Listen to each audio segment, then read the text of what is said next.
I want to be a cat. For once in my life, I would like to nap all day long, have my meals hand-delivered to me, live with no awareness of what jobs are or what work is,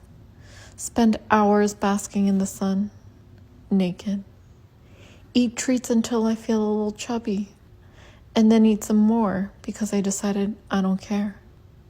nap for a few more hours to sleep off the calories,